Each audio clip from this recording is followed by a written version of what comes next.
Bienvenidos todos, esto es Hablemos de Inversiones, un programa dedicado a hablar sobre empresas y otras cosas.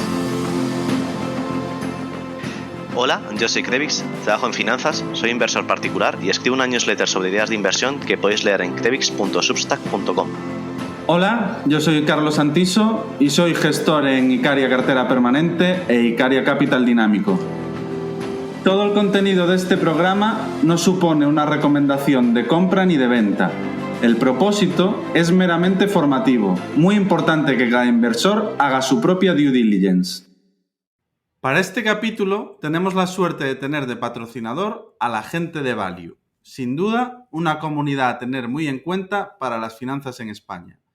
Los pilares de Value son la formación, la comunidad y su podcast. Carlos, ¿y dentro qué formación podemos encontrar? Value se centra en cursos muy asequibles, en el entorno de los 40 euros de media, pero aportando mucho valor por medio de expertos en cada materia. Gestión del dinero, inversión, finanzas personales, ingresos, criptoactivos, DeFi, aspectos básicos en los que formarse que debería conocer todo el mundo. Pues suena muy interesante. ¿Actualmente hay alguna oferta?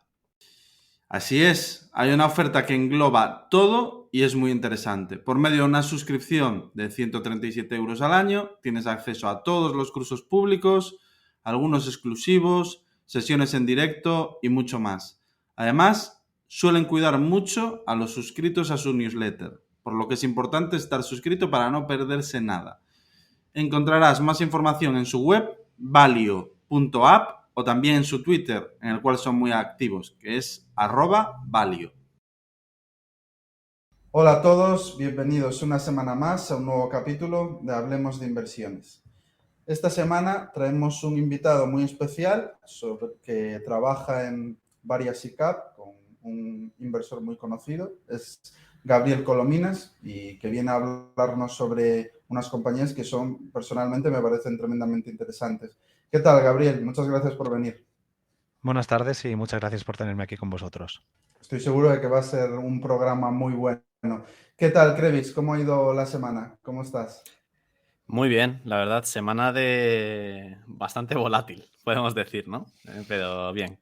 Sí, no, desde luego. Hablábamos antes que lo que llevamos de año ya podría ser como el año entero, y eso que estamos solo en mayo. A ver qué sucede en lo que resta de año, que parece que va a ser bastante intenso. Bueno, Gabriel, nosotros ya te conocíamos y estoy seguro que bastantes de nuestros oyentes también, pero ¿te importaría presentarte? Cuéntanos quién es Gabriel, de dónde viene tu afición por la inversión, un poco sobre ti. Bien, pues sí, soy Gabriel Colominas. Llevo 8 años ya trabajando en finanzas. Yo estudié economía en la Universidad de Barcelona y la verdad es que la idea de estudiar economía era un poco con el objetivo de entender el mundo. Yo siempre estuve dudando entre si estudiar economía o tal vez estudiar historia, porque más que nada tenía esa voluntad de entender lo que había a mi alrededor, ¿no? De entender lo que sucedía, y pensaba que la historia podía ser una herramienta muy buena, ¿no? Entonces, al final descubrí que probablemente la historia económica es de lo más interesante y lo que nos da más pistas también a la hora de invertir de qué es lo que sucede a nuestro alrededor, ¿no? Cuando estaba en la universidad, la verdad es que tenía poco claro qué hacer, pero gracias a un muy buen amigo mío, que además también se dedica a las finanzas, me descubrió todo este mundo de la inversión, concretamente de la inversión en bolsa, y yo en el momento en que lo descubrí, que debe ser cuando tenía pues 20, 21 años, sí que es verdad que antes pues siempre me había acercado al mundo de la bolsa y de la inversión desde un punto de vista totalmente amateur, ¿no? De aficionado, de no saber nada, de novato total. Y iba mirando, pero tampoco le cogía la perspectiva adecuada, yo creo. Y al final con este amigo que me lo contó exactamente un poco cómo era el mundo profesional desde dentro y descubriendo un poco el mundo de los fondos de inversión y de los hedge funds, al final dije que esto era lo mío, que era lo que me apetecía hacer, y empecé a buscar trabajo de esto justo cuando estaba terminando la universidad, ¿no? Estuve un año en GVC Gaesco, que bueno, es un grupo financiero pues, que tiene una gestora, un broker, un grupo de pensiones. Y en él entré en el departamento de finanzas corporativas, no estaba en la parte de la gestora de fondos de inversión. Y ahí era muy entretenido porque una de las funciones principales es la de asesorar compañías cotizadas en lo que antes era el mercado alternativo bursátil y ahora es el BM Growth. Y sacamos a cotizar a algunas compañías durante el año que yo estuve en GBC Gaesco y entre ellas fue NBI Bearings, que es una compañía que desde entonces conozco muy bien y sigo de cerca. Y también fue muy entretenida y muy formativa esa posición que estuve durante un año cuando salí de la universidad, porque la mitad del tiempo lo pasaba en ayudando o haciendo de analista en un fondo de Venture Capital. Era un fondo muy pequeño que no tenía equipo de analistas propios, solo tenía fundadores, portfolio managers, y el equipo era el equipo de corporate de GBC Gaesco. Entonces, a mí me tocó prácticamente desde el primer día, ¿no? Analizar compañías, analizar startups y tener este acercamiento a algo que era muy diferente, pero que yo siempre lo veía un poco como parte de lo mismo, ¿no? Mi visión de las finanzas y de la inversión es bastante holística y al final yo creo que tiene que servir los criterios que usas para invertir en una compañía cotizada y madura tienen que ser los mismos que los que usas cuando analizas una startup. Lo que cambia son la diferencia de métricas, ¿no? La falta de métricas en un lado o el exceso de métricas en el otro, ¿no? Podríamos decir. Pero más allá de que las métricas cambian, el criterio no tendría que ser demasiado diferente, al menos desde mi punto de vista, porque veo la inversión como el objeto de invertir a largo plazo en una compañía, ¿no? Entonces estuve un año ahí y justo cuando llevaba un año me escribió Marc Garrigasait, que yo conocía de antes, porque una de las cosas que yo había hecho fue patearme toda Barcelona, todas las compañías de finanzas, gestoras, fondos de inversión, EAFIS, lo que fuera, con el objetivo de encontrar trabajo, ¿no? Yo usé el método un poco alternativo de ir llamando, ir escribiendo a todo el mundo y así conocí al que es ahora mi jefe, que es Marc Garrigasait, y hace 7 años casi entré a trabajar con él. Sí es cierto que mi posición a la forma práctica no ha cambiado, digamos, la posición en sí no ha cambiado, más allá de que, bueno, pues el equipo ha ido creciendo y tal, pero sí, lo que sí ha cambiado enormemente es mi experiencia y mi responsabilidad dentro del equipo, ¿no? Entonces, al final, claro, mi trabajo, que aparte para mí ser el mejor trabajo del mundo, es muy cambiante. El proyecto en el que yo empecé ha evolucionado y ha crecido muchísimo y yo he podido crecer con él, ¿no? Ahora mismo gestionamos tres fondos o tres productos de inversión diferentes. El más antiguo de ellos es Koala Capital SICAV, que se fundó en 2007. Después, en 2013, se creó Panda Agricultura Water Fund. Y posteriormente, en 2016, se creó el fondo Japan Deep Value Fund para aprovechar una oportunidad concreta de inversión en Japón que vimos en su momento, ¿no? Claro, el hecho de poder ver en primera persona cómo surge una idea de inversión, cómo esta idea de inversión va madurando y al final se termina convirtiendo en un fondo propio, que es lo que pasó con Japan Deep Value, es una experiencia increíble, ¿no? Y más hacerlo al lado de Marc Garrigasait, que no solo es un gestor muy conocido y muy bueno, aunque mal está que lo diga yo, eh, sino que es un gran jefe y o sea, en el fondo es muy buena persona, ¿no? Y es un encanto trabajar con él. Entonces, tener todo este proceso de crecimiento cuando estás entrando en una industria es algo de lo que yo soy consciente de que he tenido mucha suerte. Pues muy, muy completo, la verdad, y como el que la persigue, ¿no? La termina consiguiendo, la verdad. Ya desde muy joven queriendo entrar en el mundo de la inversión y consiguiéndolo hacer junto a Marc es muy bueno. Yo te quería preguntar sobre las tres SICAVs o los tres fondos, tanto Koala, Japan y Panda, si nos puedes explicar un poco cuáles son las diferencias entre ellos y que nos cuentes un poco cada fondo cómo está compuesto. Sí, por supuesto. Bueno, al final, Koala es el vehículo inicial de Marc, es el único que es una SICAV, los otros dos son fondos.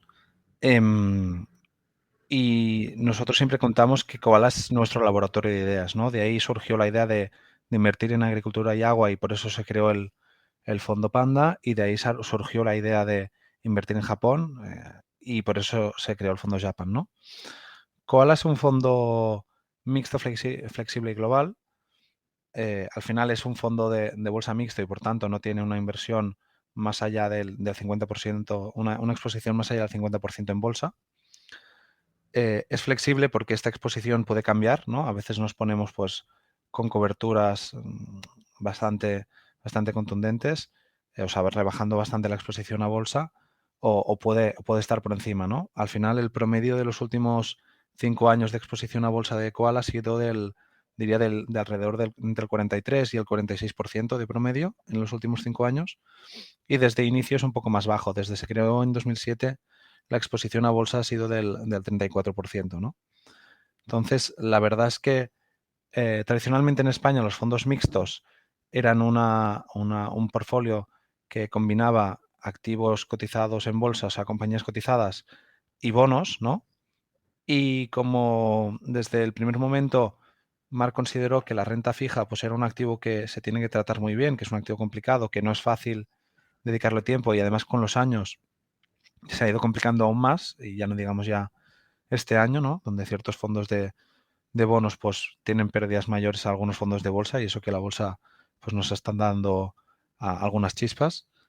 Se tomó la decisión activa desde el principio de no invertir en renta fija. Entonces, nosotros lo que hacemos al final es, tenemos una exposición bruta de aproximadamente el 70% de bolsa, tenemos una exposición a bolsa del 70%, con lo cual la cartera de acciones que tenemos no suele cambiar, eso es una cartera de inversión con una visión a largo plazo, a más de 5 años, y tenemos una selección de compañías muy cuidada. Y por otra parte, para jugar con la exposición lo que hacemos es realizar coberturas. Realizamos coberturas de índices, es decir, vendemos futuros o con opciones nos ponemos cortos de índices y a veces también nos ponemos largos, ¿no? Por ejemplo, la operación más clásica es la venta de puts, la venta de opciones put que te permite ponerte largo de una compañía concreta o de un índice concreto a un strike y un vencimiento concretos. Y con esto manejamos nuestra exposición, que puede ir subiendo y bajando en función bueno, del criterio del equipo de cómo está el mercado en cada momento, ¿no? Tenemos una parte importante también o sea, dentro de la cartera de acciones de inversión en activos reales, entre los que encontramos obviamente agricultura y agua, y también una posición bastante importante en oro a través de mineras de oro y también algo de mineras de diamantes. Entonces consideramos que este balance entre compañías de calidad, activos reales y coberturas nos permite obtener una rentabilidad ajustada al riesgo bastante razonable a largo plazo y es como está diseñado Koala. Nada, por darte un poco de aire. Me parece muy interesante lo que comentas y el tema de derivados que yo siempre defiendo que es tremendamente útil para la gestión de riesgos y sobre todo para graduar de una forma muy flexible la exposición a la bolsa. Es algo que creo que puede aportar mucho.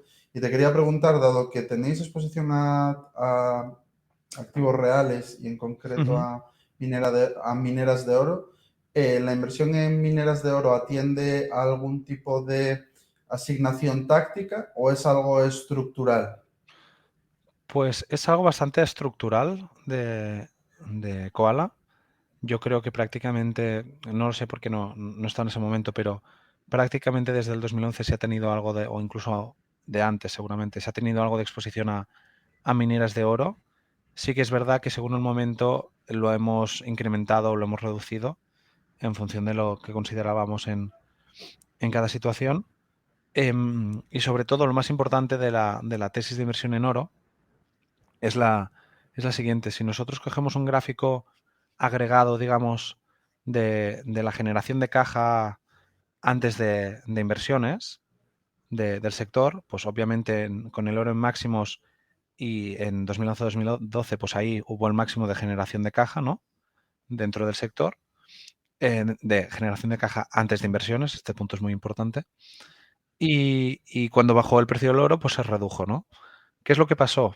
Que hubo un ciclo de inversiones, un ciclo de CAPEX muy, muy importante, porque en ese momento todos los directivos de las mineras de oro pues estaban muy bullish con que el oro iba a mantenerse a esos precios a muy largo plazo y realizaron una sobreinversión que llevó a una sobrecapacidad clara en el sector.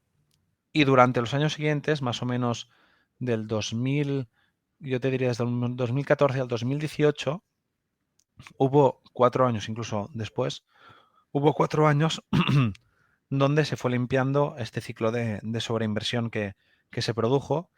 Y de hecho, ahora es el momento en que las mineras de oro están generando una mayor caja después de inversiones, una mayor caja libre o free cash flow. Y es porque después de un ciclo muy largo de primero acumulación de inversiones, limpieza y adecuamiento de los niveles de CAPEX a los niveles de generación, y ahora mismo se ha incrementado un poco el CAPEX, digamos en 2020 y 2021, a pesar de este incremento reciente, los directivos del sector son mucho más conscientes de lo que hay que hacer, lo que no hay que hacer. Hubo muchos problemas de endeudamiento y algunas quiebras precisamente por eso, por esos niveles de sobreinversión. Y ahora que son mucho más conscientes, pues el sector en agregado está generando niveles de caja récord, ¿no? Entonces, no solo es un momento muy bueno porque por toda la tormenta monetaria, podríamos decir, que hay en los mercados, es interesante estar expuesto al oro, sino que además hacerlo en un sector en el que he aprendido cuánto hay que invertir y cómo hay que gestionar el ciclo de inversión, es algo bastante interesante justo en este momento, ¿no? Es una posición estratégica, pero que ahora mismo además tiene un componente táctico importante por la situación en que se encuentra el oro y en el que se encuentra el sector y hemos incrementado recientemente. Muy, muy buena explicación. Quería también preguntarte, hablas de activos reales de una forma más amplia. ¿Qué otros activos reales consideráis que son interesantes tener en cartera y por qué? Bueno, básicamente la lectura que hizo Mark en su momento es que el sector agrícola había un problema de infrainversión, tanto desde un punto de vista por parte de los inversores como desde un punto de vista de sector. Y lo que sucedía, digamos, es que era un sector que estaba muy descuidado por parte de la mayoría de inversores, ¿no? Y durante muchos años lo ha estado porque los precios agrícolas pues, han estado en su ciclo, en la parte más baja del ciclo y no han acompañado a la rentabilidad de las compañías, ¿no? A los márgenes de las compañías. Pero para nosotros invertir en agricultura y agua es el activo real más esencial que existe. Entonces, teniendo en cuenta que la demanda crece de forma continua, lenta pero continua cada año, y la oferta en muchos sentidos se va restringiendo, la oferta de producción alimentaria se va restringiendo porque las hectáreas por cápita disminuyen, solo hay 2 maneras de que eso funcione, ¿no? Hay que realizar inversiones para aumentar la productividad, y eso está pasando, y hay muchas veces que aumentar en eso, o sea, que invertir en las compañías que permiten aumentar la productividad agrícola, pues es una buena idea, porque son las que se llevan una parte importante de la cadena de valor. Y después, tener activos reales, es decir, compañías que tienen tierras en propiedad, es un activo que en el momento actual se está apreciando rápidamente por una cuestión de inflación, y que tradicionalmente la tesis inicial de Mark sale de no te diría miedo, pero de esta conciencia de que todas las inyecciones monetarias que se hacían año tras año podían terminar en una inflación importante, ¿no? Y eso hacía que fuera, desde nuestro punto de vista, interesante invertir en activos agrícolas, en este caso activos reales, y compañías ligadas al sector agrícola, porque lo consideramos una buena protección contra la inflación. Entonces, de momento, los últimos 2 años ha estado funcionando así y creemos que va a seguir funcionando de esta manera. Y creemos que es uno de los activos que es de los perfiles de compañías que son interesantes tener en cartera, ¿no? De las que son capaces de aprovechar este aumento de precios, en este caso de los alimentos. Yo, Gabriel, te quería preguntar por el Japan Deep Value, que es el otro que nos falta por comentar. Sí, ¿Cómo veis la situación ahora para invertir en Japón? ¿Veis precios atractivos? Que también nos lo preguntaba un oyente la semana pasada. sí, ¿Cómo estáis posicionados allí en Japón? perfecto. Pues el fondo Japan Deep Value, que nace en 2016, nace porque nos damos cuenta, entre otras cosas, que hay compañías muy infravaloradas en Japón. Estamos hablando de empresas a veces con más caja neta que market cap, por un lado, y si no, compañías, digamos, muy, muy baratas, ¿no? A 1, 2, 3 veces, 4 veces, 5 veces free cash flow, que es algo que en los mercados occidentales no existen prácticamente, y en los mercados orientales en general tampoco. Nos dimos cuenta que era una combinación de varios factores. Entre ellos era la profundidad del mercado. En Japón hay muchas compañías, unas 3.800, 3.900 compañías. Era un ciclo, o sea, la bolsa estaba en un ciclo bursátil completamente alternativo y nosotros creemos que es importante invertir en ciclos bursátiles alternativos al nuestro, ¿no? Porque, porque te da la opción de no estar ligado a unas subidas y bajadas que ya estás expuesto con el resto de compañías, con lo cual te da algo de beta, o sea, te da una beta diferente, ¿no? Entonces, un ciclo bursátil diferente, una gran profundidad de mercado, algunas compañías con falta de capital allocation, con lo cual se producen situaciones un poco extrañas en este sentido. Y después teníamos pues que había habido una crisis enorme en los años 90, que veníamos de limpiar esa crisis, y que había un pesimismo generalizado de inversión en Japón, ¿no? Ahora mismo estamos posicionados, pues el fondo es un fondo de renta variable y por tanto pues su exposición tiene que estar lo más cercana posible al 100%, respetando pues los criterios de liquidez mínima del fondo y todos estos elementos. Y ahora mismo tenemos 50 compañías, no nos movemos de ahí y creemos que es el número adecuado. O sea, nos gustaría tener algo menos, pero muchas veces por liquidez tampoco queremos comprometer la liquidez del fondo con menos compañías, algunas de ellas no tan líquidas como nos gustarían. Y, y tenemos 50 compañías, ¿no? Y estamos, pues, yo te diría que contentos con casi todas ellas. Al final, el balance que podemos hacer del fondo es que hay, o hemos tenido probablemente 4 tipos de compañías. Compañías de muy alta calidad que crecen a largo plazo y que están a un múltiplo razonable.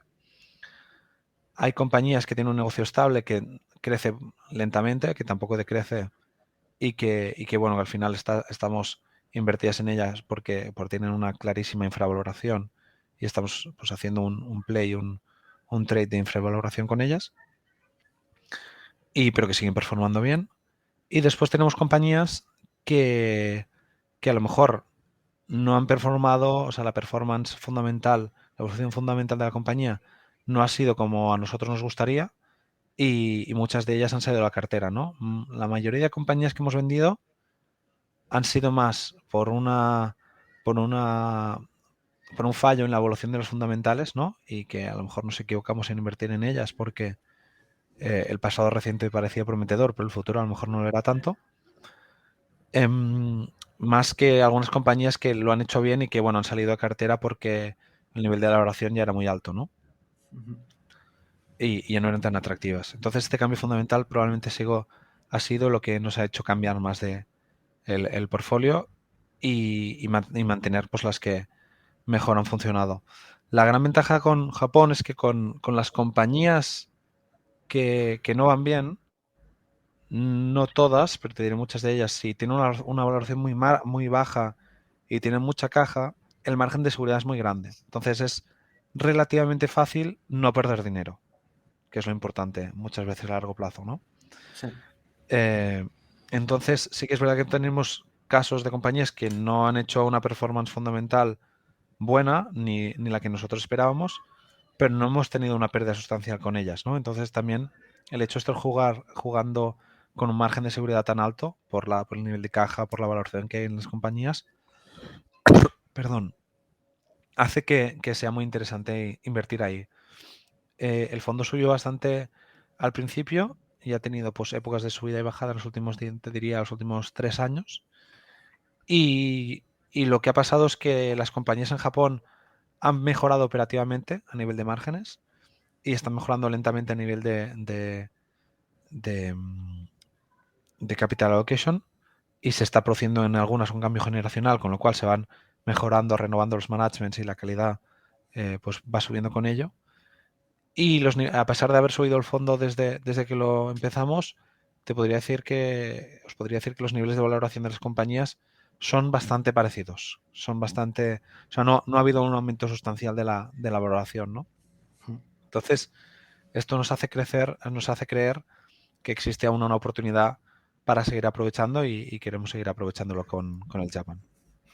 Sí, porque una de las preguntas que te iba a hacer era este cliché que siempre escuchamos en los mercados de, joder, compañía japonesa, estaba data seguro, tiene mucha caja, pero las decisiones de capital allocation pues suelen ser muy malas, no saben qué hacer con ese dinero o la única forma a lo mejor son dividendos. Sí que estamos viendo algunas compañías ya que empiezan a hacer recompras y todo, pero suelen ser familiares, o sea, compañías muy familiares que les cuesta a veces adoptar este enfoque occidental que los que estamos invertidos más en Estados Unidos sobre todo y en Europa, que también hay muchas compañías que les cuesta hacerlo también, lo tienen más interiorizado. ¿Cómo veis vosotros ese cambio generacional? ¿Veis que va a buen ritmo? Porque le comentaba a Carlos otro día que sí que vimos como en Nintendo, por ejemplo, siendo mucho más grande, ya estábamos empezando a ver recompras, que era como, wow, no son muchas, pero ya hay recompras. ¿Cómo veis vosotros en compañías más pequeñas y medianas este cambio generacional? Pues en general somos bastante positivos con esto. La remuneración de los accionistas por recompras de acciones por dividendos ha ido aumentando año tras año los últimos, yo te diría, prácticamente 10 años. Es decir, hay una mejora. Sí que es verdad que hay muchas veces que hay compañías que hay una falta de capital allocation, que no se usa la asignación de capital, la caja que se tiene, pues no se usa correctamente, o a veces sencillamente no se usa. Y poco a poco lo que nos damos cuenta, que tampoco debe ser casualidad, es que las compañías que mejor van a nivel fundamental, ¿no? Aquellas que más crecen y que más funcionan de entre las que tenemos en cartera, siendo muchas de ellas compañías muy pequeñas, son las que más seguramente están mejorando el tema de recompras y el tema de dividendos, ¿no? De aumento de dividendos.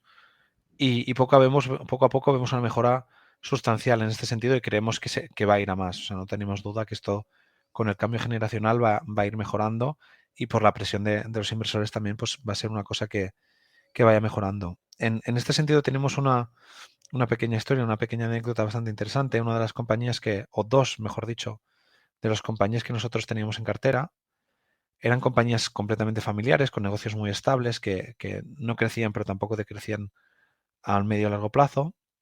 Y en una de estas compañías se produjo un cambio en el management, ¿no? El que era el CEO de entonces, CEO y presidente, si no me equivoco, decidió que era el momento de jubilarse, y tenía un paquete accionarial bastante importante. Tenía aproximadamente un 40% de las acciones totales, ¿no? De la compañía.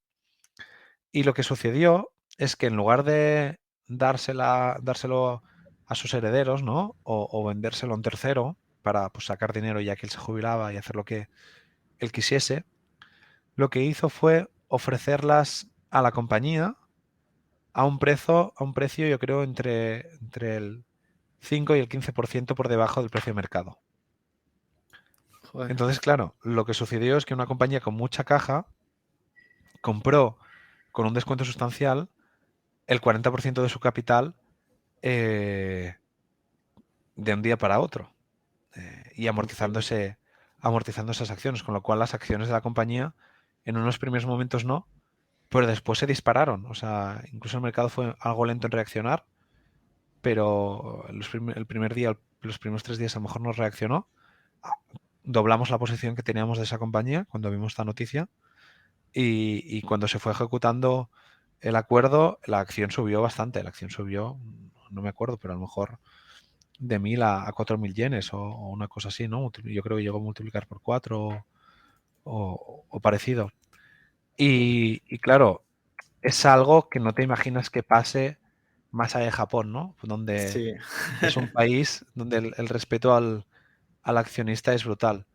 Mira, en este caso no, exagerado, ¿no? Pero yo creo, mira, pasó de unos 3.200 yenes, 3.100 yenes, llegó hasta los 7.000 yenes. Dobló. Dobló Joder. en cuestión cuestión de un par de años, incluso se quedó algo por encima de los 7.000 yenes. Sí, en cuestión de 2 años, la compañía más que dobló, de hecho. Más que dobló el precio por acción, y es porque se fue ejecutando este acuerdo, ¿no? Entonces es algo bastante sustancial. Y te quería preguntar también, por cerrar con el tema de Japón, si vosotros en algún momento habéis optado por tener una posición más activista en alguna de estas compañías a la hora de decirles pues consejos sobre capital allocation o demás que puedan beneficiar a los accionistas, o soléis mantener al margen y simplemente dejáis ejecutar al equipo Mm, gestor. Mira, siendo muy sincero, en Japón, compañías, sobre todo algunas compañías que a lo mejor ya no tenemos en cartera, compañías que habíamos tenido o compañías que vemos, muchas veces te vienen ganas de coger el teléfono y decirles qué está pasando con toda la caja que hay acumulada en el balance, ¿no? Pero nosotros, primero que en general tenemos una actitud muy respetuosa con cualquier management, ¿no? Pero al final somos inversores y no tenemos ni idea del negocio. O sea, hay que siempre que uno se acerca como inversor al management de una compañía, hay que hacerlo con mucha humildad, porque es muy fácil creerse que entiendes un negocio cuando el que lo vive el día a día es el que está más cerca de conocerlo de verdad, y muchas veces ni él mismo lo conoce, ¿no? Entonces, sí que es verdad que en Japón nos gustaría hacer alguna actividad más activista, más de propuestas activas, que es complicado, darles un poco de herramientas para que ellos mismos valoren, ¿no? qué se puede hacer con el capital disponible, ¿no? Pero es algo que no hemos hecho nunca. De momento no nos planteamos a hacerlo a medio plazo. Lo que sí hicimos en su momento es esto fue antes del COVID, que teníamos idea de viajar a Japón, y con el COVID pues se bloqueó. De hecho, ahora mismo no es posible viajar a Japón como turista, y, o sea, es muy complejo. Y, y lo que hicimos fue mandar cartas a todas las compañías que teníamos en cartera. Mandamos una carta en japonés y en inglés, o sea, traducida, a todas las compañías que teníamos en cartera, presentándonos, ¿no? Presentándonos, diciéndonos que queríamos conocer mejor el management, que queríamos tener una relación un poco más fluida con ellos. Y la verdad es que algunas compañías, una parte relevante de las compañías contestó, y hemos hablado no con todas, pero con una parte sustancial de ellas. Y la verdad es que muchas veces son amables, o sea, son muy amables. Lo que pasa es que sí que hemos tenido algún caso de alguna compañía en el que hemos mandado alguna comunicación y nos han dicho, por ejemplo, pues que no estaban interesados en hablar con inversores occidentales, ¿no? O con inversores no japoneses. Entonces, Directos. sí, sí. Entonces ahí no hay mucho que hacer. Pero, pero sí que es verdad que hemos hablado con muchas compañías y lo solemos hacer más con el tiempo, y que muchas de ellas están abiertas, pero lo que seguramente no estarán abiertas, y se ha demostrado muchas veces, incluso también en grandes compañías, es hacer caso o atender las razones que tenga un inversor de sube la remuneración a los accionistas o lo que quieras, ¿no? En este sentido, la cultura japonesa es muy cerrada, y yo tengo serias dudas de que hagan, pues eso, una escucha activa de lo que les vayas a decir. Pues muy interesante, Gabriel. Yo quería cambiarte un poco de tema, volviendo a otros temas que hemos tocado antes de Japón. En concreto, hablábamos de compañías de fertilizantes, de activos reales y demás, que creéis que lo pueden hacer bien en entornos inflacionarios, como está sucediendo.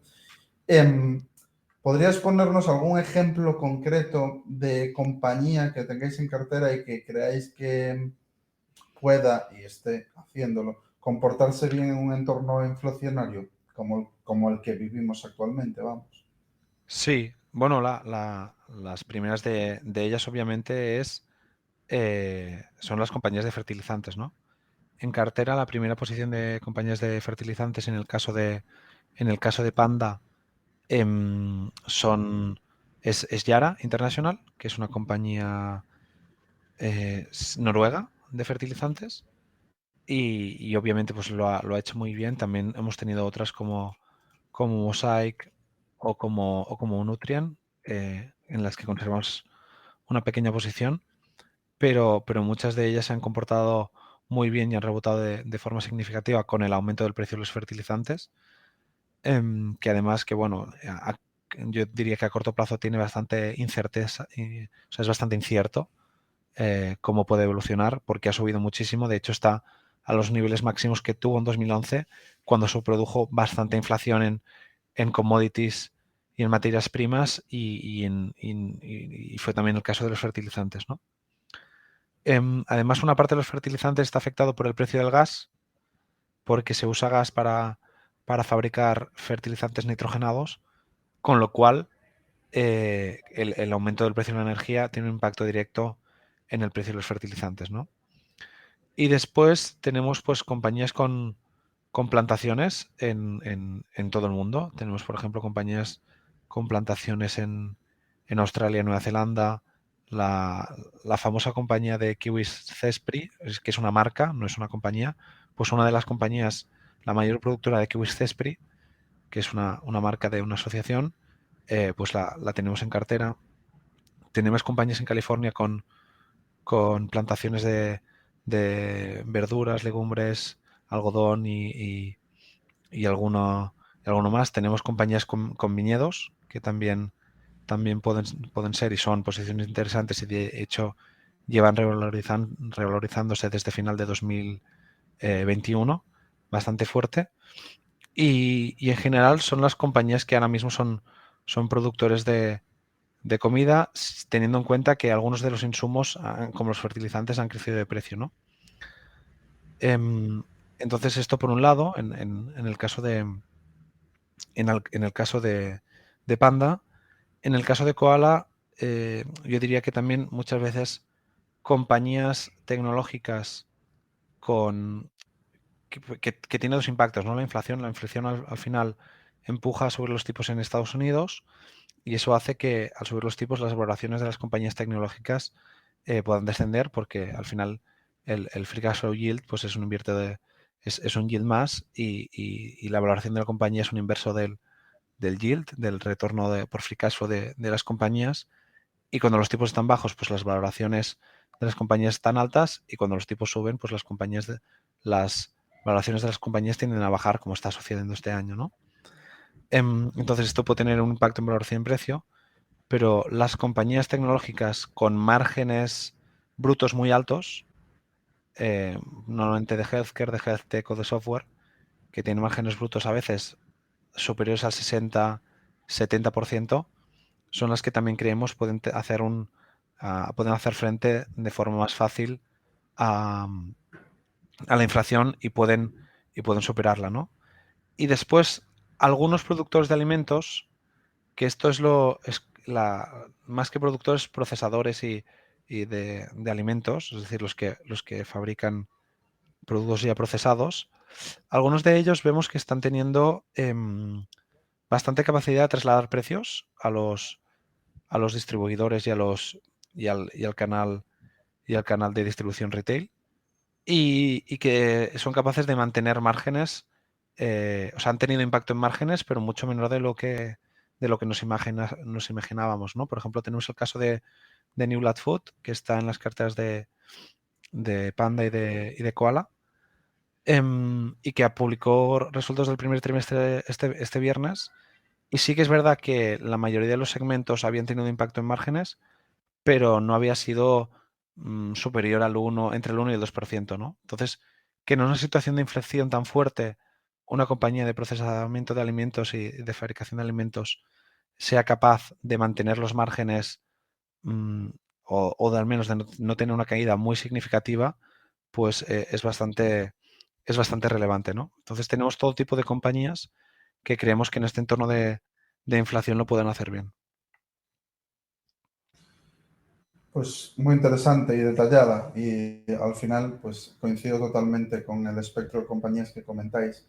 Ya metiéndonos más en compañías concretas, compañías que vosotros tenéis en cartera, una de las compañías más conocidas en la comunidad por su calidad, sobre todo por la calidad del equipo gestor, es Constellation Software. Y yo quería tratar sobre ella contigo para ver qué opinión tenías, sobre todo el giro que ha habido recientemente. Bueno, ya ha pasado algún tiempo, pero que es el cambio de enfoque que ha dado Mark Leonard al intentar estar presente en todas las propuestas de M&A que no le llegaban por valoración, porque Mark Leonard, para el que no lo sepa, es un allocator que tenía muy en consideración el precio, es decir, que le gustaba comprar compañías de software VMS lo más atractivas posibles por valoración. Va a renunciar un poco a ser tan exigente desde el punto de vista de valoración a cambio de poder destinar el 100% del free cash flow, incluso he visto que en algunos momentos más, para poder seguir creciendo a un ritmo elevado. ¿Qué opinas tú sobre esto? ¿Cómo ves la compañía de aquí a futuro? Que entiendo que la veis bien porque es una de vuestras principales posiciones. Sí, de hecho es la principal posición de Koala, lo ha sido durante bastantes años y tenemos la certeza de lo que va a seguir, lo va a seguir siendo durante muchos años más, ¿no? Nosotros creo que invertimos, si no recuerdo mal, en Constellation desde inicios, yo creo, de 2018, más o menos. Y la verdad es que fue cuando nos dimos cuenta de el capital allocation que hacía Constellation y cómo era la cultura y cómo era el management, que decidimos invertir en ella, ¿no? O sea, cuando al final la forma más fácil de invertir en Constellation es leer las cartas de Mark Leonard, ¿no? Cuando tú lees las cartas de Mark Leonard y entiendes cómo funciona Constellation y cómo se hace el capital allocation en Constellation, entiendes que es una compañía que quieres tener que quieres tener prácticamente para siempre, ¿no? Siempre que se mantenga esa actitud. Para mí es el ejemplo más claro de lo que llamamos compounder, ¿no? Y además, en este caso, compounder inorgánica. Ha crecido márgenes a largo plazo desde el año 2003, yo creo, que salió a cotizar, yo creo, en 2006, si no me equivoco. Ha crecido márgenes, yo creo, del 15% al 30% de EBITDA. Y es una compañía que ha comparado compañías de software vertical, compañías nicho por todo el mundo. O sea, está absolutamente en todos los continentes adquiriendo compañías de software vertical. Y yo creo que le han pasado dos cosas, ¿no? A Mark Leonard. El primero es que el tamaño de Constellation pues cada vez es mayor, ¿no? Porque va creciendo de forma sustancial y de hecho sus ventas ya están por encima de los 6.000 millones de dólares canadienses. Y claro, cuando tú creces, aunque lo siguen haciendo, o sea que es sorprendente que con unas ventas tan grandes sigan adquiriendo compañías de 2, 3, 4, 5, 6, o sea, de entre 4 y 10 millones de dólares. O sea, es increíble que sigan con ese tamaño de adquisición. Él ve también, yo creo, presionado por lo que eran las valoraciones de los últimos años, que no era capaz de invertir toda la caja que generaba. Incluso Constellation ha repartido, como mínimo en una ocasión que recuerde, un dividendo especial bastante importante, porque Mark Leonard decía pues, que no era capaz de, un poco lo mismo que Buffett, ¿no? Si yo no soy capaz de hacer una allocation de toda la caja que genero, lo que mejor que puedo hacer es devolvérsela a mis accionistas. Lo que pasa es que Buffett nunca ha repartido un dividendo y Mark Leonard a lo mejor es un poco más sincero y decidió repartir uno, ¿no? Un dividendo especial. Además que cada año la compañía reparte dividendos, aunque el dividend yield es irrisorio, está en el 0,3% aproximadamente. Entonces, mi visión es que, por un lado, ha visto que si quiere seguir creciendo a un ritmo parecido y como mínimo que no se le acumule tanta caja, tiene que cambiar un poco el estilo de inversión, ¿no?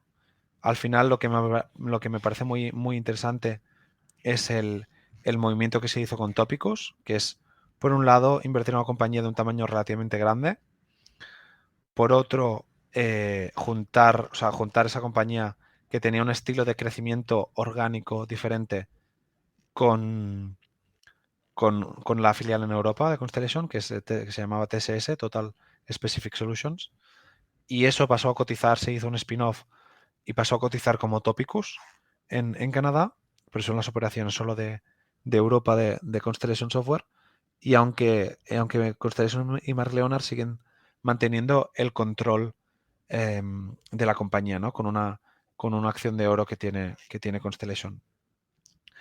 Ese movimiento me pareció muy interesante porque al final lo que está explorando son formas alternativas de crecer.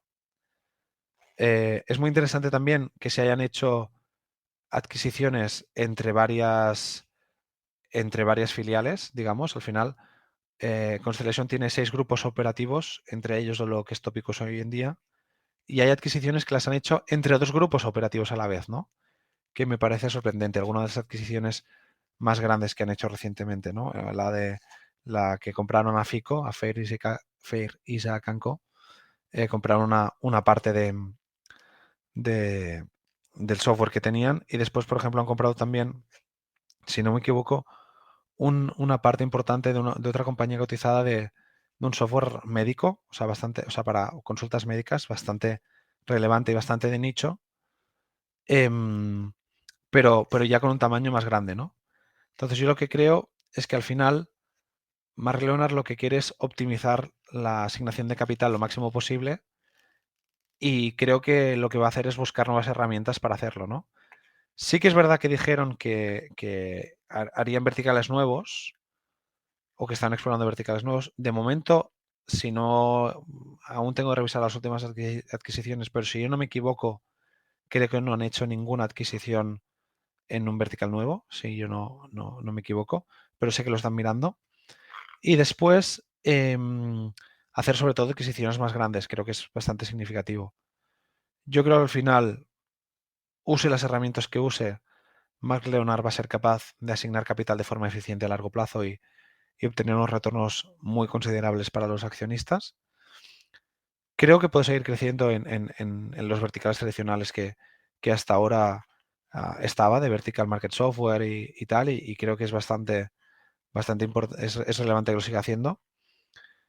Y para mí hay que seguir confiando en la capacidad de asignación de capital de Mark Leonard, y no solo de Mark Leonard, ¿no? Al final, la ventaja de Constellation es que lo que hace es hacer crecer pequeños gremlins dentro de ella misma, que a la vez hacen crecer otros gremlins que son los que continúan haciendo adquisiciones, ¿no? Entonces, este modelo de descentralización y de las adquisiciones, ¿no? y creación de equipos de money dentro de la filial de la filial de la filial hace que la estrategia siga siendo escalable, aunque yo creo que el hecho de que Mark Leonard y el equipo de Constellation tome este cambio es porque ve que no puede asignar todo el capital que tiene. Pues muy buen resumen, Gabriel. Una visión súper completa de Constellation Software, que sin duda es una compañía extraordinaria. Por cerrar el círculo con Constellation, no sé si tenéis en cartera Topicus, ¿qué opinión tenéis? La Sí, verdad que la valoración desde mi punto de vista era un poco desorbitada, y sobre todo teniendo en cuenta esa, no sé cómo lo llamaste, pero esa opción que tiene la propia Constellation sobre Topicus, sobre una parte importante. sí, es como una acción dorada, ¿no? Es como una acción dorada donde sí, una acción de oro, sí, donde mantiene el control, ¿no? Yo creo que Mark Leonard al final. Sí, que pueden convertir el capital, y siempre es una opcionalidad interesante. Ah, bueno, sí, no, vale, no, tú te refieres a la estructura de capital que se hizo cuando se hizo la salida a bolsa, que era bastante compleja. Yo, de hecho, Correcto. sí, hablé con el CFO de Constellation, que me lo imagino como una de las personas que más trabaja en la Tierra, porque el tío lo llamas, es el tío que es el Investor Relations de Constellation, y el tío lo llamas y te contesta súper rápido, y la llamada era como súper dinámica, ¿no? Oye, ¿tienes preguntas? Sí. Y que es Jamal Nizam Bakash. Y ¿Tienes preguntas? Sí. Ah, vale, pues venga, pregúntame. Y esto, venga, y esto. Vale, pum, pum, pum, pum, pum. Vale, perfecto. ¿Tienes alguna pregunta más? ¿No? Genial. Si tienes otras, me mandas un mail. Perfecto, venga, a otra cosa, ¿no? Y las veces que he hablado con él, es un tío como súper diligente, súper tal, y que el hecho de una compañía tan grande, el CFO siga siendo el Investor Relations, estamos hablando de una compañía que ahora mismo cotiza por encima de los 40.000 millones de dólares canadienses. Yo Sí, creo sí, que no sí. existe ninguna compañía tan grande que el CFO sea el Investor Relations, ¿no? Pero eso te No, hace no tiene. ver también la estructura lean que tienen, ¿no? Nosotros cuando nos repartieron acciones de Topicus compramos más en la salida, cuando salió a cotizar, y en un momento bastante cercano en el pico vendimos, yo creo, prácticamente toda la posición, mantenimos algo y ahora estamos valorando si volver a entrar. Pero la verdad es que subió mucho, subió hasta los $140, si yo no me equivoco, dólares canadienses, y Sí, ahora está alrededor de 370, $80, no me acuerdo. sí, El viernes fue sí, una sesión 70. loca, ya los he visto todos. No me acuerdo, creo que está justo en los $70, habiendo llegado a 140.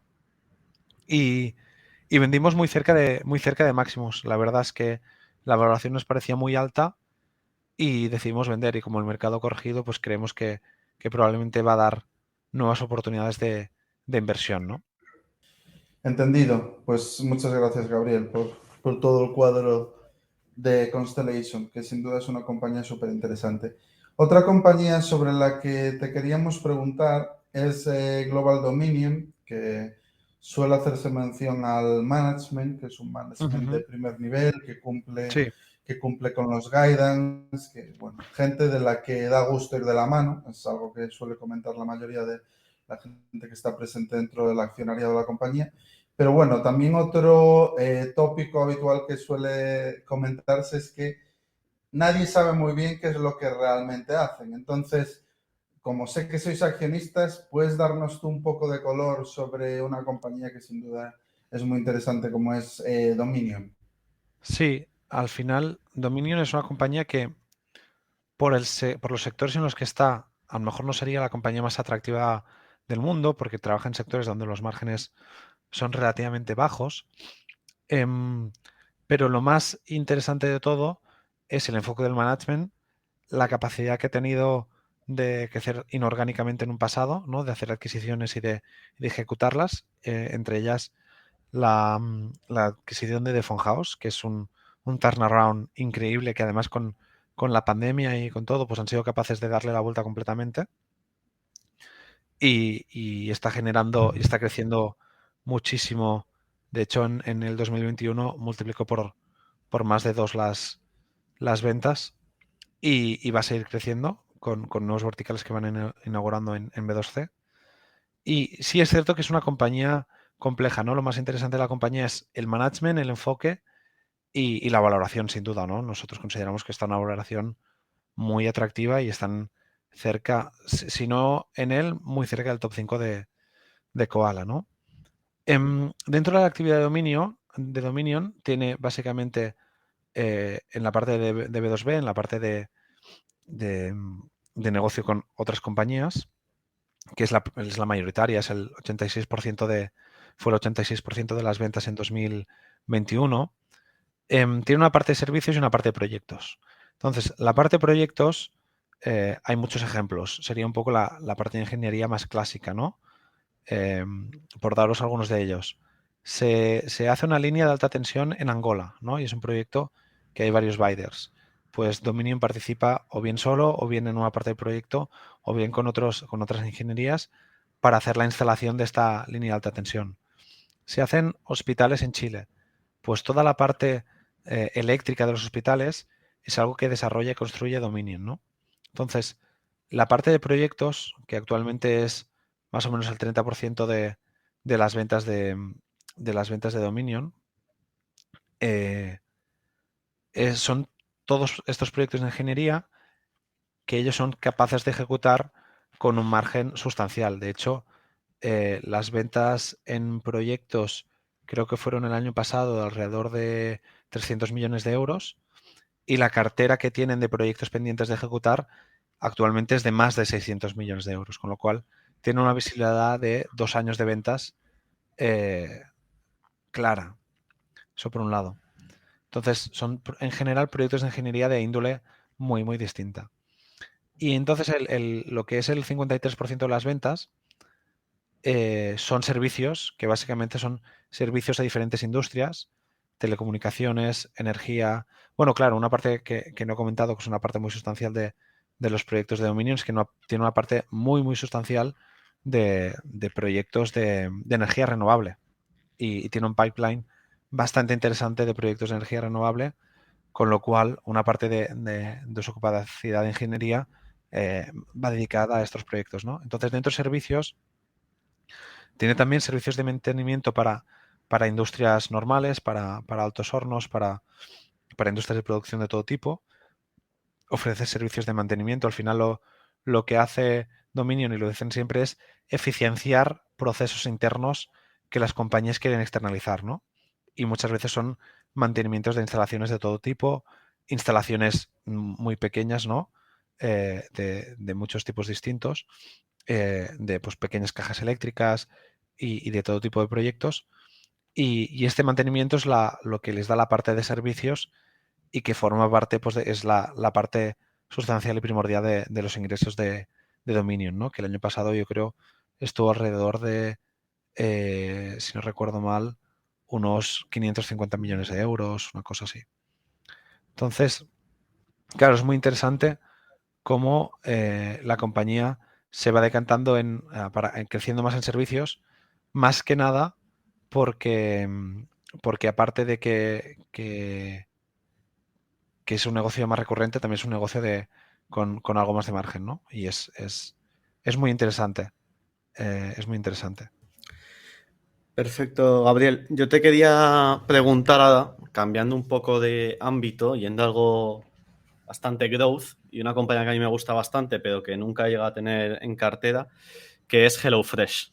Esta compañía de delivery de meal kits, que hablamos de ella aquí en un podcast con Joaquín Mencía, si mal no recuerdo, y la verdad que vosotros la tenéis en cartera y que nos cuentes un poco cuál es vuestra tesis de inversión en ella. Sí, la verdad es que para nosotros HelloFresh es una compañía muy, muy, muy interesante. Como has dicho, HelloFresh es una compañía muy interesante. Es una compañía alemana fundada en el año 2011 y se dedica a enviar meal kits, que son kits de comida preparada para que tú la cocines en casa, ¿no? Con las recetas ya determinadas. Yo la conocí en 2020 y es una compañía muy interesante, o me pareció muy interesante, porque desde fuera es como una compañía que pareciera que no pudiese existir, ¿no? Que alguien que te envía comida en casa para que tú la cocines es algo que yo no concebía. Entonces, hablando con gente y sobre todo hablando con otros inversores en Europa, me di cuenta que había mucho sentido porque lo que es la mayor parte del mundo occidental, la tradición culinaria no es tan rica como es en España o en Italia, ¿no? Y esto hace que la mayoría de gente sepa cocinar mucho menos y que haya una necesidad clara de que te ayuden a cocinar o que preparen mucho más, que te ayuden a dejar las cosas preparadas para que tú las puedas cocinar. Lo que de las cosas que más me llamó la atención es que el CEO es el fundador, o sea, uno de los 3 fundadores desde 2011 sigue siendo el CEO de la compañía hoy en día y creo que lo va a seguir siendo durante muchos años. Es un negocio que ha crecido extraordinariamente en los últimos años. De hecho, ha tenido crecimientos de más del 40% todos los años y con algunos años de crecimientos de más del 100%, ¿no? De hecho, en 2021, viniendo de un año de crecimiento de más del 100%, la compañía creció un 60% y llegó a los prácticamente 6.000 millones de facturación, ¿no? Otra de las cosas relevantes es que es una compañía que ya no tiene un tamaño pequeño, sino que tiene un tamaño bastante sustancial. Y también me llamó la atención que sean capaces de haber crecido tanto y hacerlo con un negocio rentable y generando caja, ¿no? Para mí, la gran heroicidad de HelloFresh es que es un negocio 100% operativo, ¿no? Donde la tecnología ayuda, pero no es la parte principal, y donde lo más importante es saber hacer todo el sourcing de la comida, la preparación y la logística de forma rentable, ¿no? Eso me pareció alucinante. Entonces, la estuve siguiendo un tiempo y sí que es verdad que, pues como todas las compañías tecnológicas, subió de forma sustancial durante 2020 y 2021. Y la empecé a analizar y la valoración no me parecía del todo abstractiva. Y no fue hasta este año, cuando cayó claramente por debajo de 40 euros, cuando decidimos entrar. Tanto en Panda, porque claro, al final es una compañía del sector alimentario, como en Koala. Tiene algunos competidores que de hecho han quedado bastante atrás, bastante retratados por la capacidad competitiva de HelloFresh y que si queréis podemos comentar. Y creo que tiene la capacidad sustancial de crecer a largo plazo eh, y que va a tener un crecimiento muy bueno y que eso se va a traducir en una generación de caja contundente, a pesar de que en este momento la compañía está en un momento donde tiene presión en márgenes, básicamente por inflación y por logística, o sea, por aumento de precios de comida y de logística, pero ha sabido mantener de momento la generación de caja positiva, al menos a nivel operativo, y, y nos parece una compañía muy atractiva. Hemos entrado a los niveles más o menos actuales y de hecho si se mantiene así, estamos pensando si tal vez aumentar nuestra posición en ella. Sí, porque comentabas de los competidores, que es un sector bastante reñido. Yo creo que son los líderes en Estados Unidos y Europa, sin duda. Sí, Antes en Estados Unidos sí que tenían un sí, rival fuerte, que era Blue Apron, que quebró, si mal no sí. recuerdo, y están en un Chapter 11 Sí, ahí. bueno, sí, estuvo en un momento un poco de quiebra. La verdad es que fue una cuestión, al final, esto es un negocio tan operativo que es una cuestión de unit Ujú. economics, ¿no? Analizando Blu-ray Pro me dio cuenta de que ellos, por la estructura que tenían, por el tipo de estructura que tenían y cómo funcionaban, con el crecimiento perdían cada vez más dinero, ¿no? Y no tenían eran decrecientes a Sí. escala, ¿no? Digamos, es decir, que con una escala creciente perdían más dinero. Entonces no fueron capaces de poder competir con HelloFresh, a pesar de ser HelloFresh una compañía europea que entró en 2011, entró en Estados Unidos, si no recuerdo mal, en 2015 o antes, no, en 2013. Entró en 2013 en, en Estados Unidos bueno, ha competido extraordinariamente bien, ¿no? Una de las cosas que me gusta mucho de HelloFresh es que ha competido de forma muy inteligente, que ha hecho adquisiciones interesantes en Canadá, en Estados Unidos y en Australia para expandir un poco los verticales en los que opera, y además lo ha hecho todo ganando dinero, ¿no? Generando caja, con lo cual eh, las otras compañías no han podido competir, ¿no? La otra compañía que estaba compitiendo bastante fuerte con HelloFresh es Goodfood en Canadá. De hecho, Goodfood tenía una posición competitiva muy fuerte en Canadá y creo que justo ahora, por las estimaciones internas que hemos hecho, tanto por nivel de trabajadores como por nivel de activos, creemos que probablemente ahora mismo HelloFresh en Canadá esté vendiendo algo más que Goodfood, que se quedó en los 340 millones de dólares canadienses, ¿no? Lo que le pasó a Goodfood es que quiso aprovechar su posición dominante en el mercado para expandirse en otros verticales, digamos, o sea, más allá de la venta de kits, de venta de kits de comida, hacerlo con más frescos y tal, que es una estrategia que también está haciendo y está probando HelloFresh en algunos de sus mercados. Y lo que pasó es que la compañía pasó de generar caja a quemar caja, ¿no? Y ahora mismo está en una posición, digamos, está un poco débil. Sí que es verdad que tiene caja neta. La mitad del market cap ahora mismo de Goodfood es caja neta, pero, pero estando HelloFresh tan fuerte y comiéndoles una parte de la tostada, estando igualados más o menos en ventas, eh, creo que está en una posición difícil ahora mismo en su mercado, ¿no?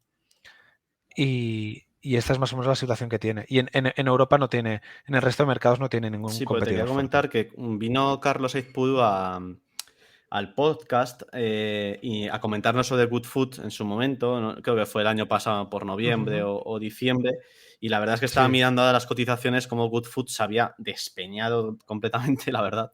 Estaba capitalizando 130 millones de dólares canadienses. Sí, Y una de sí, las cosas que correcto. Sí. comentamos en el podcast era que, claro, con un rival tan grande ya en Estados Unidos como HelloFresh en ese momento, que era muy difícil, ¿no? Que no apareciese en Canadá y se terminase haciendo con el mercado o incluso comprándola directamente, Sí, ¿no? sí. HelloFresh entró en Canadá haciendo una adquisición en el año 2018 de una compañía que se llamaba Chef Plate y desde entonces han hecho crecer la compañía. Creo que en Canadá no hay HelloFresh Canadá, no estoy seguro, ¿eh? No sé si ya han cambiado la marca, ahora mismo no lo recuerdo, durante un tiempo mantuvieron la marca y claro, no tenemos las ventas que hay en Canadá, ¿no? Pero si cogemos, por un lado, los activos, ¿no? Al final, ¿qué ocurre? El 55% de las ventas están en Estados Unidos y el 55% de los activos, la compañía publicó en 2021 que estaban ahí, ¿no? Y por tanto, hay un match más o menos bueno entre activos y ventas, ¿no? Y el resto de activos también. Y hay un match también más o menos bueno mirando el número de trabajadores, ¿no? Si miramos el número de activos y cogemos los que tiene Canadá, que es un 4,8%, nos saldría que HelloFresh Canadá vende unos 390 millones de dólares canadienses, cuando GoodFood vende 340. Y si miramos el número de trabajadores, nos sale que HelloFresh tendría entre 300 y 320 millones de dólares canadienses de ventas en Canadá. Con lo cual, aunque no sean cifras exactas, con esas estimaciones podemos ver que ya es tan grande como HelloFresh en Canadá, ¿no? O sea, HelloFresh en Canadá es ya tan grande como GoodFood, ¿no? Entonces, claro, si está en un momento además que HelloFresh es capaz de generar caja y GoodFood no, pues la situación es peligrosa desde un punto de vista competitivo. Sí, completamente de acuerdo. Y otra cosa que me parece bastante curiosa es que estaba revisando los últimos resultados trimestrales y que es que pese al impacto del COVID, que sin duda fue un catalizador para todas estas compañías, ¿no? Que ha Sí, acelerado mucho el ritmo de crecimiento, aún así en este trimestre estaban muchísimo, creciendo sí. un 19% a nivel internacional en usuarios y un 20% en las órdenes que hacen, los pedidos, vamos. Y en Estados Unidos un pelín menos, un Sí. 15%, pero que aún así estaban teniendo unos crecimientos bastante buenos. No, la verdad es que el crecimiento de HelloFresh está en este trimestre ha sido alucinante. Creo que a moneda constante, creo que se quedaba, si no me equivoco, alrededor del 27% y con efecto de inflación y tal, en el primer trimestre respecto al primer trimestre del año pasado, la compañía ha crecido prácticamente un 33%, ¿no? Que una compañía así, que se vio muy empujada por el COVID, que creció más de un 100% en el 2020, siga teniendo crecimientos por encima del 25% en 2022, creo que es una señal muy buena de cómo, de la capacidad de crecimiento que puede tener el futuro, ¿no? Al final nuestras estimaciones, nosotros tendemos a ser más conservadores que optimistas en las estimaciones y aparte de que este año sí que estimamos que más o menos la compañía crezca un 25%, para los años siguientes le asignamos una tasa de crecimiento del 15% porque creemos que lo puede hacer. Y después sí que es verdad que tiene un impacto de márgenes sustancial. Al final, la generación de caja, o sea, los márgenes de generación de caja llegaron a ser, de free cash flow, llegaron a ser de superiores al 10%, y la compañía es el target un poco que tiene a largo plazo, generar caja un 10% de las ventas, que en un negocio tan operativo es bastante importante. Sí que es verdad que ahora el margen de generación este último trimestre, preinversiones, que está haciendo muchas, ha sido el 4,5%, ha sido todo por aumento de costes y por apertura de nuevos países. Ahora mismo está abriendo Italia, Japón y está preparando el lanzamiento en España, que nos parece bastante interesante. que el hecho de que una compañía como HelloFresh haya lanzado en Italia, que lo haga también en España, creemos que es muy significativo porque eso quiere decir que probablemente ven que está funcionando bien el lanzamiento en Italia, ¿no? Y que funcione bien un lanzamiento así en un país donde culturalmente, a nivel de cocina y a nivel de hábitos de consumo, es diferente del norte de Europa, nos da bastantes esperanzas para saber de que el crecimiento puede ser bastante sustancial, ¿no? Al final, el crecimiento de HelloFresh se va a basar en mejorar la conveniencia a nivel de delivery, es decir, de cuándo te mandan las recetas, de aumentar el número de recetas disponibles y que estén disponibles en todo el mercado y aumentar el número de planes que puedes hacer. Y después, que el precio, la propuesta de valor, ellos dicen que tenga un descuento respecto al precio que tendrías combinado entre, digamos, comida preparada, ¿no? de delivery y comida que tú te hagas en casa, ¿no? Que tenga un descuento y por tanto sea atractivo, para los consumidores. Y al final están entrando con 2 adquisiciones que han hecho en la comida ya preparada, en el Ready to Eat, que serían, pues, digamos, los tuppers clásicos, Sí, el que en Witaka, España ¿no? tenemos un player súper interesante, que es una compañía, sí, Witaka, que además tuve el placer de hablar con el CEO de Witaka precisamente cuando estaba analizando HelloFresh y me ayudó muchísimo para poder entender la compañía y fue muy interesante. Y además de lanzarse nuevos verticales de comida ya preparada, está empezando a ofrecer lo que son cambios de proteína, aumentos de proteína en los platos, o aumentos de ingredientes en los platos, o añadir ingredientes nuevos en los platos que pides, ¿no? Todo esto son extras que la compañía va haciendo crecer el average order value de cara a los consumidores, ¿no? Va creciendo. Y los experimentos que se han hecho en Benelux, que es su mercado más maduro, están funcionando muy bien. Y otra cosa que están haciendo es añadiendo a los pedidos que tú haces, añadiendo comida fresca, ¿no? Añadiendo pues fruta, ciertos alimentos de desayuno, que también son pues añadidos para aumentar el average order value y captar poco a poco. O sea, al final HelloFresh nació muy enfocado a cenas, ir expandiéndose hasta, digamos, toda la cadena de valor de comidas de una familia, ¿no? Y tener también comidas, no solo cenas, y tener también una parte de los desayunos, ¿no? Entonces, esta visión tan completa, el hecho de que la compañía sea tan consistente, que sea rentable y que encima esté dirigido por un equipo fundador que a mí me parece muy bueno, y que sea el CEO el fundador, yo creo que si haces toda esta conjunción de elementos y sabiendo que le quedan mercados aún por penetrar, para penetrar, yo creo que eso hace que la compañía esté en un momento muy atractiva, además además de la valoración, ¿no? Que también lo es hoy en día. Gabriel. Sí, Gabriel, yo quería hacer un par de preguntas antes de cerrar, que creo que nos estamos yendo de tiempo. Para ver cómo lo ves. Uno, por un lado, ¿crees que el sector de HelloFresh, dadas las características que tienen, es un winner takes it all? O sea, que el ganador se lleva todo, perdonar la pronunciación. Y por otro lado, ¿crees que la preocupación de los inversores, bueno, la caída de HelloFresh ha sido importante, seguramente gran parte de esa caída es por la duración, o sea, porque es una compañía de crecimiento y evidentemente afecta a todo el espectro de este tipo de compañías, pero sobre todo porque es una compañía que, en mi opinión, es difícil de valorar porque es un sector nuevo, cambiante y que opera con un alto churn. ¿Tú crees que el churn de HelloFresh, una vez que esté más estabilizado, o sea, que sea una compañía más estable, que haya penetrado más en los mercados, se estabilizará en unos niveles más elevados, o es normal operar con el churn que opera actualmente HelloFresh? ¿Cómo lo ves?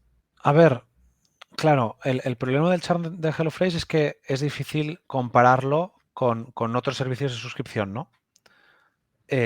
Porque es comida, ¿no? Un servicio de suscripción de comida, algo que usas a nivel semanal, creo que probablemente no lo puedes comparar si no es con otro servicio parecido, ¿no? Entonces yo creo que es normal que el churn inicial sea alto, porque al final tú pruebas el servicio y puede no encajarte o puede que sí, ¿no? Y si te encaja, pues terminas usándolo, pero que con el tiempo, pues a lo mejor la propuesta de valor no te parece súper interesante o aprendes a cocinar y pues dices, pues tampoco me interesa tanto o depende, ¿no? Pero lo que me parece más interesante de todo, ellos hacen un disclose, publican las cohortes, o sea, es decir, los grupos de compradores por año, ¿no? Por momento en los que se han hecho clientes. Y para mí lo más significativo es que la retención neta por cohorte va mejorando año tras año desde 2016, ¿no? Al Sí, final, sí. en el cuarto año, la gente que empezó en el final de 2016, principio de 2017, se quedaba justo en el 20%, ¿no? Que al final de los 100, por cada 100 clientes que empezaban, 80 se perdían, pero 20 se mantenían a largo plazo y probablemente se mantengan, ¿no? Porque si ya 4 años después se han mantenido, pues probablemente ese 20%, que es bastante estable, a partir del segundo año se mantenga. Pero es que en los cortes posteriores, ese número va siendo cada vez más alto, ¿no? Si comparamos, eh, digamos, a 8 trimestres, que es a final del segundo año, con el cual tenemos cohortes de 4 años diferentes, vemos que la retención neta ha pasado del 20% a ser de más del 40% en el último cohorte, ¿no? Ha mejorado a más del doble. Y eso se debe probablemente en que el servicio en sí no para de mejorar, en que la propuesta de valor que la compañía está ofreciendo a los consumidores es cada vez mejor. Entonces, mi teoría es que el retention rate que mejora, la retención que mejora, está para quedarse. Y me preocupa relativamente poco que sea un servicio que al final se lo quedan solo pues el 30 y largos por ciento de la gente, porque con eso ya puedes tener un mercado muy interesante, ¿no?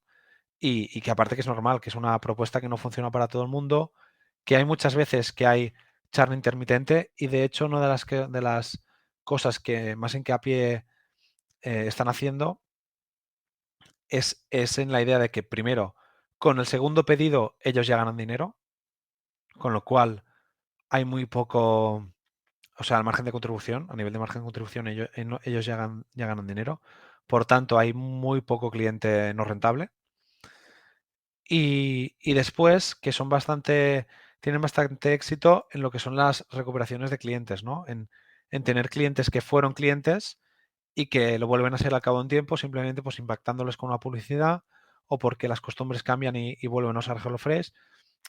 Al final, pues como todos los servicios de comida preparada o de meals o de meal kits, pues baja, por ejemplo, en verano, ¿no? Hay una estacionalidad bastante importante en el año que hace que baje y que tu cliente pueda ser considerado churn, pero que al final lo terminas recuperando, ¿no? Entonces, no me preocupa especialmente y creo que es algo relevante. De hecho, creo que con esto hemos tocado casi todos los puntos relevantes de HelloFresh, a excepción de uno, que es el nivel de inversión que la compañía va a hacer en los próximos años. Claro, tenemos que ser conscientes que es una compañía que está expandiéndose a un ritmo que no lo hacía antes y que para este año va a doblar el free cash flow y va a pasar de 250 a 500, el free cash flow, el CAPEX, las inversiones, y va a pasar de 250 millones de CAPEX a 500 millones de CAPEX, ¿no? Y que para los años siguientes probablemente el CAPEX esté más allá de los 300 millones de euros anuales, porque están haciendo una apuesta muy fuerte en expandirse en varios países y en varias localizaciones dentro de países, y para completar la propuesta de valor con una capacidad logística propia, ¿no? Una de las características de HelloFresh respecto a otros competidores es que en muchos mercados ellos mismos se encargan de su propia logística con su propia flota, y porque ellos consideran que una parte de la propuesta de valor muy relevante es cómo la comida te llega a tu casa, ¿no? Si tú tienes problemas con el envío, ya puede estar muy buena la comida que, que te vayas a preparar, que vas a tener una mala experiencia, ¿no?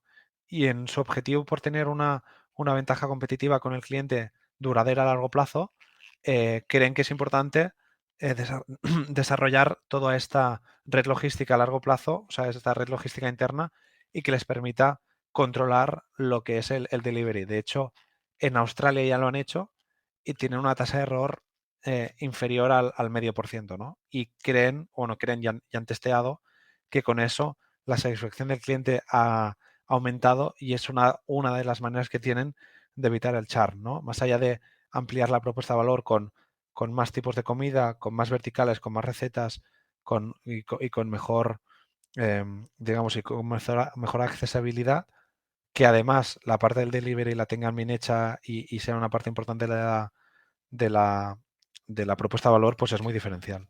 Pues sí, la verdad es que la propuesta de valor es brutal. Yo pienso y yo me incluyo en jóvenes independizados, jóvenes parejas que viven solos y aún no saben cocinar muy bien o no comen lo más correcto y lo más saludable posible. La verdad es que tener recetas de Sí. este tipo ayudan un montón, sobre todo. Sí que es verdad que posiblemente pues, con el tiempo lo van dejando, pero al final entran los nuevos jóvenes.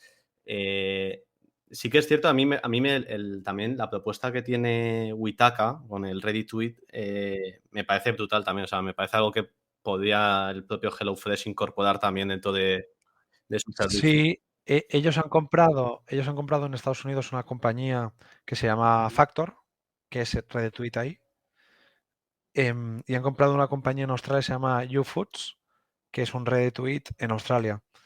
Y la verdad es que están súper contentos con la adquisición de Factor en Estados Unidos, porque aun con la capacidad bastante limitada, han sido capaces de crecer por 2 en un periodo bastante corto de tiempo, de reducir el coste de adquisición del cliente un 54% en Estados Unidos con este servicio de Factor y de aumentar el market share hasta tener hasta un 30%, ¿no?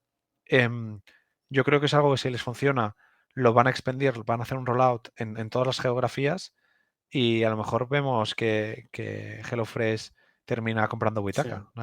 Nunca se Me sabe. encajaría, la verdad, pero bueno, todo esto tiene mucho sentido al menos.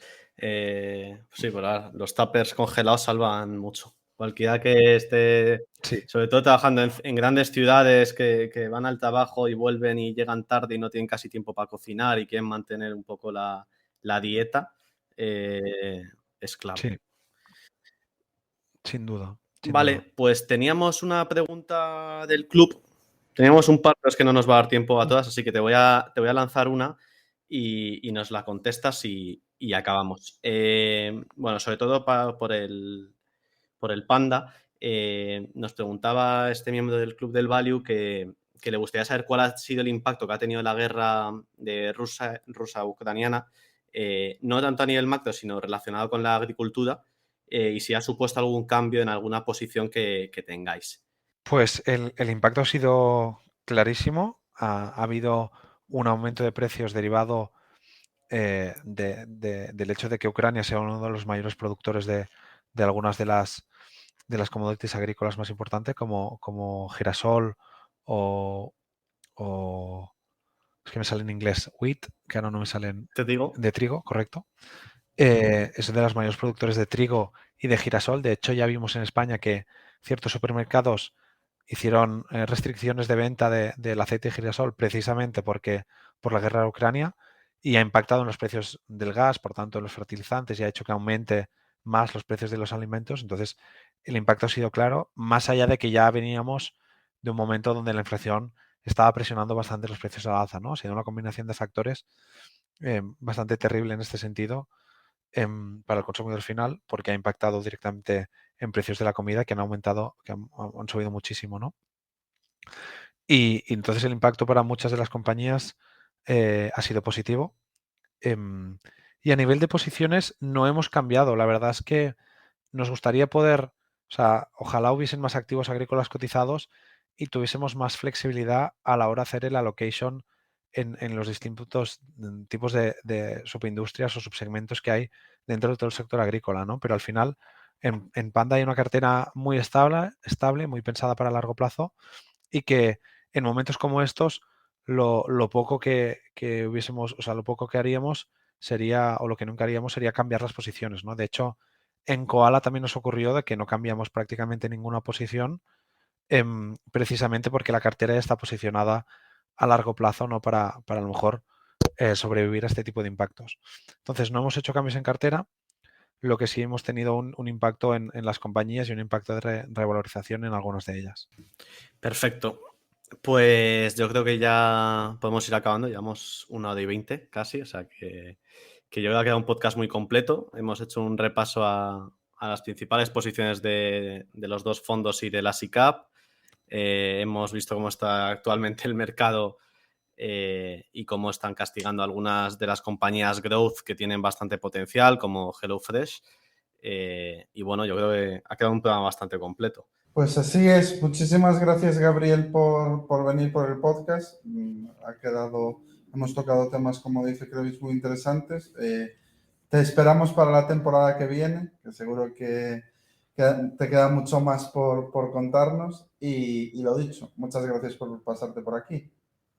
Pues muchas gracias, Carlos, y muchas gracias, Krevix. Me ha encantado estar aquí y sin duda podéis contar conmigo para la temporada siguiente.